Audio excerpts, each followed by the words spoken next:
think that also leads to that a real manager is getting a real feedback. And this opens, I think, even the experience and the knowledge of the manager, because maybe the subordinate sees it from a different point of view. So it's flashlighting it from a different angle to the problem. And it opens even you as a manager, it opens your mind, because you may have not thought about that angle, that perspective, to reflect on the topic. It is necessary that you have different people to discuss with. Yes, because one person cannot have the solution. Exactly. What makes you somebody also who can be a coach and a mentor, because you are open to something that might not be your conviction. So, and this is what makes it so difficult as well. I experienced that myself. So sometimes I'm really not convinced, but I still have to professionally be open for it.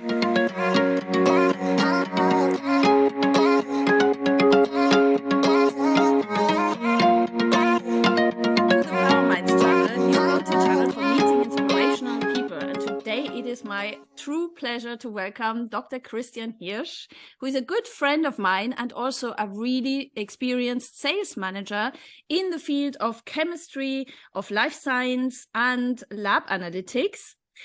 A very warm welcome to you. Welcome as well. Thanks a lot, Alex. I'm really happy to do this video today with you because Christian and we have prepared something really great for you, the viewers. The topic is actually how to distinguish the fine line between managing and micromanaging, because all of you will know this phenomenon. All of you have a colleague or maybe a friend who says, oh, it's really, really bad, I was micromanaged today. Or all of you have probably watched some manager somewhere where you say, oh my God, he or she is going too far. It's micromanaging. But like, do you actually know what the difference is between managing and micromanaging? It's actually not that easy to put the finger on it. So that is our aim today. And with Christian's experience today, we're going to make it clearer for you. Before we dive in, let me also introduce you, Christian. So you have worked now more than 20 years in the life sciences. And I think your main experience is chemistry, but also international sales management. So you have a really interdisciplinary background. Project management, business development, and you are also a business-to-business sales expert. Right, that's correct. Let's maybe start with the first, the definitions of managing and micromanaging before we dive in with, drawing that fine line. How would you describe, in your own words, what micromanaging actually is? I think we need first to talk about the differentiation between the micromanagement and the real managing. I think a micromanager is not able to get the big picture. So he also always wants to have the very small and tiny things to know. And so it's a problem to get the big picture, to get only a summary of that, what he's doing. And this causes in the end also an extreme loss of trust to the subordinates. And this further on then, of course, comes to demotivation of employees. It comes to inner quitting, to final quittings. So there is a lot of lines which causes micromanagement, so that all tiny little things needs to be known, needs to be checked, needs to be evaluated. And the manager on the other side, a real manager who is not micromanaging, wants to get the big picture. He wants to evaluate the people. He wants to trust the people. He wants that the people can develop. So, of course, there must be some kind of a frame, but inside this frame of each subordinate of a real manager, there is freedom. And in the micromanager, you don't have a frame. So the frame is not there. It's just a line which you have exactly and precisely to fulfill. And if you go left or right of that line, you are in a problem line, because the micromanager really wants to have each tiny little thing to know. That is actually something very important that you just said, the freedom. What I experienced as well was this kind of how the person would talk to you. So maybe can we maybe name 2 examples of how a micromanager would talk to you as somebody who works in the team, and how a manager would work and would talk to you. So the freedom is expressed also how you give maybe a task. Can you, from your experience, give some examples? Because I think it's also how people then speak that reveals. Yeah, I think a good example, for example, for a micromanager would be that the tasks are like a topic list. So 1, 2, 3, 4, 5, and you have to fulfill it exactly in this order. So you even do not have the freedom to choose the order or to set a priority that you say, okay, number 4 is much more priority than number 1. So I skip the order. So you have to fulfill the tasks exactly in the order.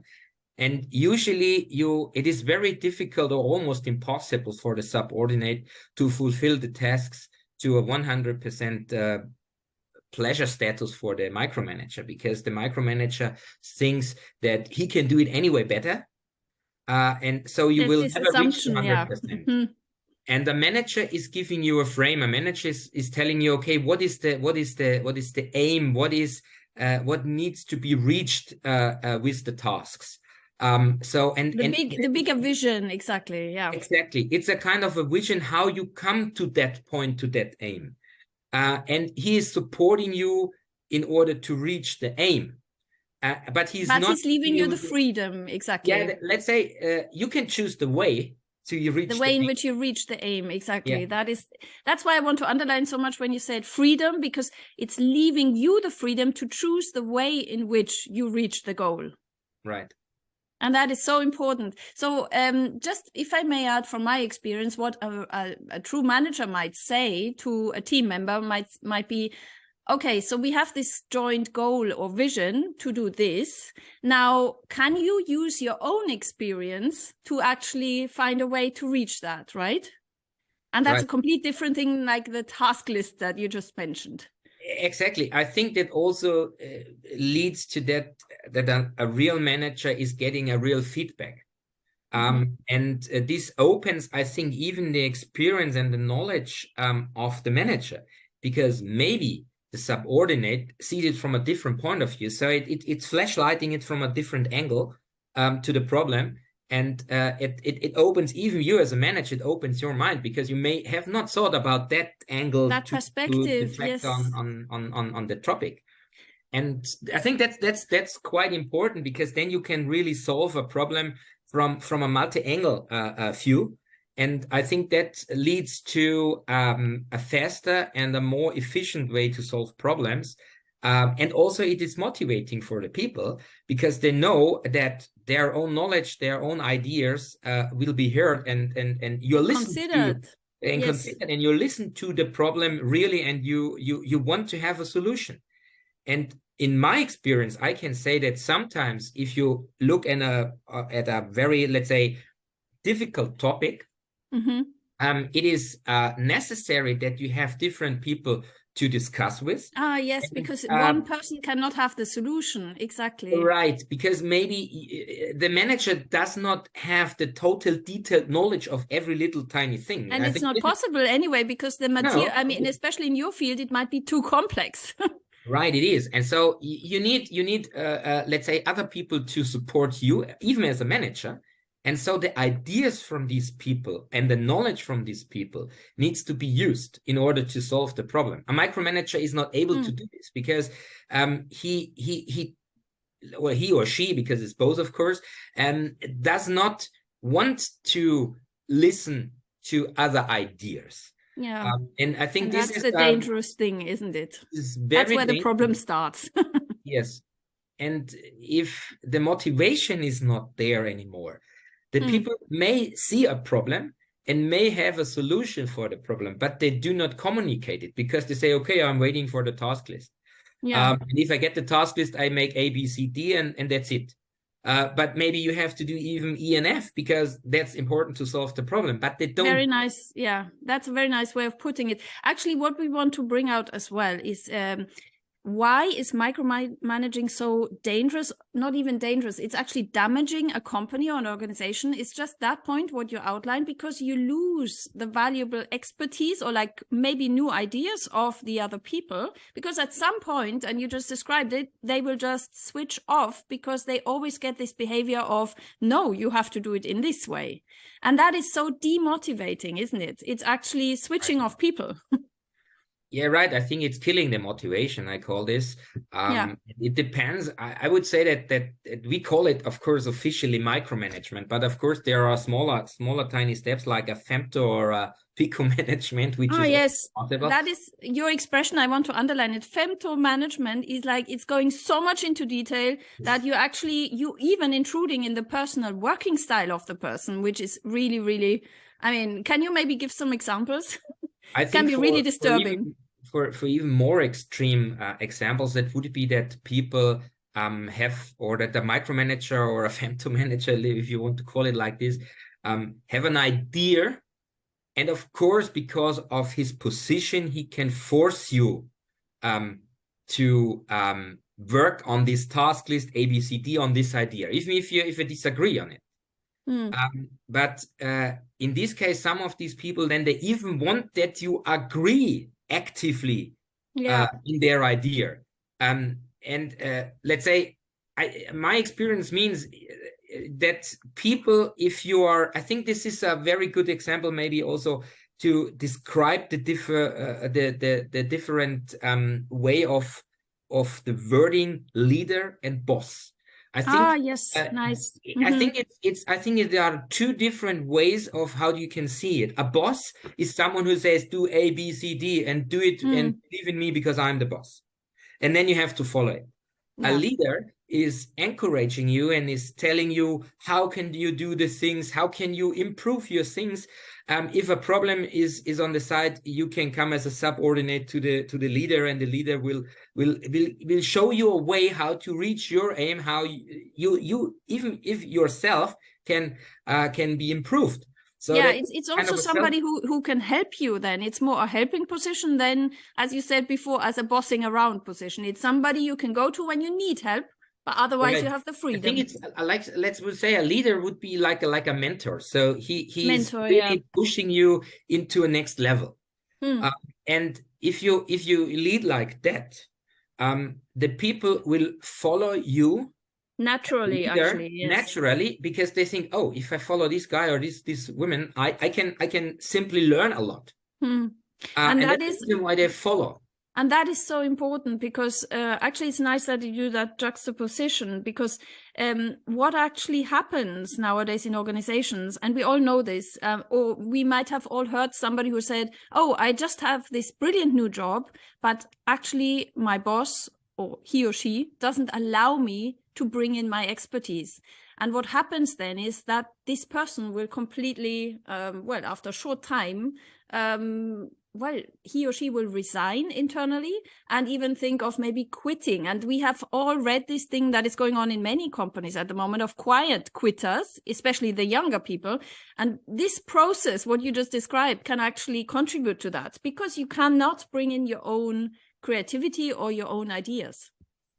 Yeah, right. I think this is, I think especially for managing levels, for people who are young, with a study, with some experience, maybe 5 or 10 years maximum of work experience.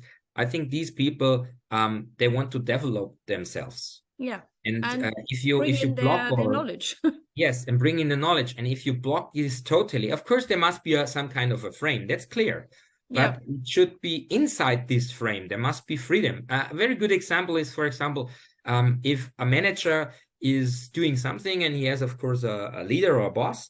I think that, for example, in case of the leading, I think if there is a budget being defined, I think the manager should decide within the budget in a free way.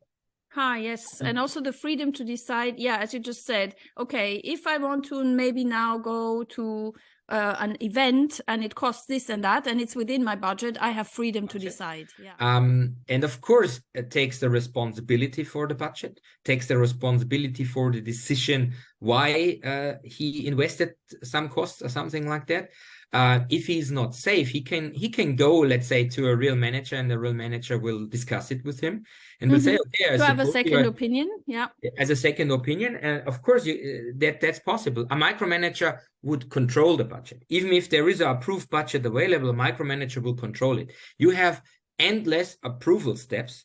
And at the end of the day, all the approvals will run together or will come together at one point, and that's the micromanager. And I think that is a huge time loss as well for the organization, just also from my experience, because you will end up controlling so much that the weeks are just passing. You cannot advance like that. Right. And also it kills motivation fully. I think that some people will then also try to avoid any approval steps. So for example, they don't want to travel anymore, they don't want to do this and that, and no longer anymore. I think it will cause maybe not short-term wise, but mid and long-term wise, surely I think in a huge economical problem for the company. Yeah. Because especially if a micromanager is in a very high position, then I think it will influence more areas or broad parts of the company. And this can cause, of course, to real losses because the people are not motivated, the people quitting, or they do an inner quitting, which is more or less like just doing the minimum what they have to do, but not what they should do in order to be fully successful.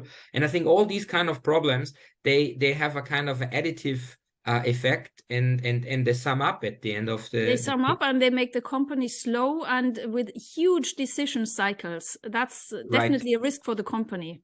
And you're right, that increases the efficiency level up to a maximum. And that costs really a lot of money, because still, let's say, the salary costs in a company are usually a rather high portion of the total costs of a company. And I think these salary costs are still there, but the efficiency is low. And I think this needs to be avoided under all circumstances. But I think micromanagement is something which happens more often than normal management, I guess. It's unfortunately very widespread. So now if the viewers are asking themselves, so what can I do? What is things that we can look at? From my experience, it always starts at how you collaborate and how you talk to each other in a company on an everyday basis. And one example we can give is also from the way in which you maybe want to talk about ideas. So we were saying also, I think it's important to name an example how it is possible in a managing culture also to have different opinions without the people taking that as a personal affront, you know, like people actually saying, okay, I see the matter of the fact or the project from a different opinion. Can we constructively look at different perspectives? I think that's quite important if you want to be a real manager, not a micromanager, to accept different opinions. Of course, at least you have to listen to it, and you have to consider it into a fair view, so that you really be sure that every opinion is at least being heard, and you know this opinion is there. Of course, the opinion must have a logical base, so it should not be just like bullshitting. I mean, this should be avoided under all circumstances. But if it's a real opinion, I think it should be considered. It should be discussed about it, even if it's against the opinion of the manager. So even in my case, I have sometimes an opinion, and then some of my subordinates, they came to me and have a different opinion. I listen to this opinion, and if the opinion is logical, we either add this option into the total problem view, or in some cases, even I thought, okay, maybe I was wrong, so I have to reconsider everything, and maybe we have to go with a different opinion. And I think this leads to a real aha effect, especially for the subordinates, because they usually do not expect that you as a manager, you are changing your opinion. But sometimes you cannot always be right.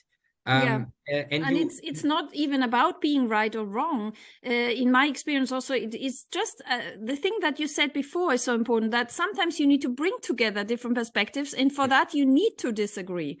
So the disagreement is actually a creative process. So for example, if I might say, okay, in order to build this new product, I think we need this and that. And then if the other person says, yeah, but before you put that and that as an ingredient, you need even that. And the together is then what makes the new product. So the disagreement is part of the creative process. Yeah, it's a kind of a culture at the end of the day. So you need to have a kind of a culture of discussion, of a culture of negotiation, of finding a compromise, and to be able, let's say, to be tolerant against other ideas. I think that's quite important. Of course, you have to check the idea if it's logical and so on, so that it really fits. But I think sometimes it's that you may have to change your opinion. Sometimes it's that you have to add this opinion additionally, so in order to widen up view, to have different angles where you want to attract, or where you want to get the problem, or to come closer to the core of the problem. Let's talk about that, because I hear some of the viewers might say, what do I do if my boss or manager always takes things personally? That is, I think, a very frequent problem, and we all have experienced that from different sides. So you say something and the other person, might even be just a team member, takes it personal that you have a different opinion. So what can I do? What would you say to them? I think you have to see this from 2 points now. Point number one is, if you are the manager and one of your subordinates have a different opinion, I think you as a manager, you must be tolerant. You must listen to this opinion. And then you have to judge if this opinion is logical, or maybe even ask more and discuss more if you did not get it fully, so that you did not understand 100%. Then you have to have a tolerance level in order to accept this opinion. I think this makes you a better leader. Definitely. That's what I believe. This is actually isn't it that what makes you somebody also who can be a coach and a mentor, because you are open to something that might not be your conviction. So, and this is what makes it so difficult as well. I experienced that myself. So sometimes I'm really not convinced, but I still have to professionally be open for it. It's really difficult. Yes, I think that the task of a subordinate would be to convince the manager with his idea. Yeah, to have actually, as you said, it can't be just an opinion like that. It has to be backed up by material. Yes. I mean, by data. But nevertheless, I think this is at least my personal experience over the last 20 years. This just works for a manager. If you have a micromanager sitting there, you as a subordinate, you have almost no chance, because he will not accept your opinion. He will try to push you down, because what he wants is that you just work on the task list, A, B, C, D. And there we are back to the problem. It is very difficult then if your channel, people watching it, to say what can they do. I mean, if there is no tolerance, if there is no open mind culture available, and if someone does not want to know your opinion, or just wants you to work on the task list, honestly saying, the best option is find a new job as soon as possible. I want to emphasize one quite important point, because usually above every micromanager, there is another manager above this manager in larger corporations. Yes, in larger corporations. And so the boss or the leader, or how you want to call it. I think the problem is, it's also a kind of huge mistakes from these guys, that they do not recognize the micromanagement of their subordinate. Yeah, that's important. This is also very, very critical, because usually I think what the companies, or the majority of companies right now, are doing is that they accept more or less the quitting of the people, and they try to hire new people. And then they are moaning around that they do not have enough knowledge people, which is, in my eyes, it's a lie, because the people are there. You just have to treat them well. Then they will stay, because a company who is fine, you will stay forever, because why should you change? If you can develop themselves, if you have all the framework is there. As you said, the frame needs to be in place, and that is actually the important thing. Establishing a frame, a system of how in that culture, in that open culture, management can happen. And that is something that is systemic. I would agree with you. It's not just up to individuals, because as you said, if for example, the CEO of a company is thinking, okay, how can we instill a culture of managing? It's about giving incentives for the maybe middle managers to actually lead in a different way. And these incentives need to be really precisely, as you said, like give freedom, encourage, mentor, develop people. That needs to be the incentive system. Yeah, right. I think that's true, but I think 90% of the companies don't do it in that way. That's why we did this video. Exactly. Yeah, exactly. I think the real extremely successful companies who treat people well, I think they I think honestly saying in case of companies, I think what is not okay in my eyes is that the company have an overlook about the total situation. They may let's say share the opinion like we have, so that you be open-minded, that you should lead, not boss the people, but what they say or what they publish and what they're really doing is sometimes 180-degree different. That is also important. Yeah, you need to walk the talk. Because, I think this is also maybe a good hint for the guys and the members of your channel. I think what you do, you should always be honest.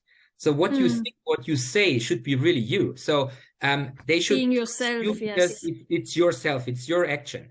I think you cannot say something and then you do something totally different. Yeah, that's so important. Then the integrity, you have no longer trust, because the people say, okay, this is in the end, then you're lying, because one side and the other must somehow fit. Yeah. And there must be a balance. And if the balance, and over time, people will see you anyway. It's the consistency. People will see you that it's not consistent. So you can't just act. You have to be yourself. Actually, this is very important point. Now, final question maybe. What would you advise or give as a piece of advice to maybe career starters who are looking for a new job and who ask themselves now, okay, this is really good and useful, but what can I look for in a company to realize that it's actually having this open culture? Because as you're saying, maybe the website looks great, but what can I look out for when I have that first interview, for example, with a manager? How do I realize that this person is hopefully not a micromanager? What are the signs? I think the signs are hard to say just in an application talk, where you have maybe maximum an hour or something like that. Maybe you have 2 or 3 talks, then you have maximum of 3 hours with the manager. Usually, maybe not in every of the talks you really meet your former boss, because maybe HR or some other departments are first involved. I think maybe 2 steps, which is quite important. First of all, this is a trend I have seen in the market in the last, let's say, 2-3 years, which is a very negative trend in my eyes. This is the so-called AI applications. So that would mean sometimes you do not have a talk with a human, you have a talk per video with an AI. And then they about certain standardized questions. They're standardized questions. You answer that questions. They watch the video. They check your ears like that, and so on. And then you get a kind of a categorization, which I think is very unpersonal. So this also leads that the company has, in my eyes, usually already, if they implement such things, a very unhuman-like behavior. Yeah, it leads to robotic behavior. Yeah, this should be already a warning for new people starting after their studies in a company. I think if they have the option to avoid this, they should go to another company and should stop it. And because, the second part is, it links into what you said before, because you can't be yourself like that. Right. And the second thing is, if you have a real, let's say, application talk with humans, I think you see in a talk how stiff the talk is. I mean, if the manager is very stiff, has exactly the questions, the micromanager usually is extremely prepared for such talks. For example, has a list and is reading the list A, B, C, D. Other people, they have some specific questions, of course, but a real manager, open to the evolution. Yeah, I think it's more important. So that's as I hired people and made these applications talks, for me it was important to know more about the person itself. So how is the person? So not so much about, okay, what he or she has done, because usually I read the CV. So I know most of the most important parts. Maybe I have 1 or 2 questions to the CV. And then I want to know about the person. And then I think if I want to know something about the person, it is and not the standard classical questions you always get. So what want you be in 5 years in this bullshit? I mean, no one will really answer it in a right way in such a talk. Yeah, it's more important actually to see the character, the mindset of the person, maybe, and the attitudes. Exactly. And if a manager shows this in an application talk to the applicant, you can say, okay, he is really interested in my person. So highly likely, I mean, it's not 100% guarantee, but highly likely later on, if you got the job and you're working together with this manager, he has still the same attitude. Yeah, because he's interested in you as a person. And also vice versa, if I can underline that, in my experience, it's also good for you as a career starter, as an applicant, to show interest in those people that you will be working with. So maybe if some of the viewers might be in that position of applying for jobs, if you show interest and ask questions, maybe at the end of the interview to say, okay, so what are your biggest challenges? What can I help you with? Then that will show to the person that you're really about a good work relationship and not just doing the task, because it's both sides. I mean, it's a relationship. Yeah, I think this is also a very important part, especially in case of a team aspect. I think in a team, there must be a kind of a problem solving attitude, which means everyone in the team needs to join, needs to bring in the knowledge, needs to accelerate the team and make the team more efficient. And I think as the leader of such a team, your responsibility, that's what I'm really believe in, is that you really manage it in a way that the team is working in an efficient way, so that you remove friction points in the team. Usually they're always there, but I think that's your task to remove it. To manage that, To manage it, that the people will trust you as the leader of the team, will come to you if they have a problem, even if they have a private problem, I think, which is... Or even if they have a problem in the team dynamics, as you say, a friction point could be, and that is very important. Thank you for outlining that. If two people have a problem, they can go to their coach or manager, mentor, and say, listen, we can't sort this out. Can you help us and facilitate?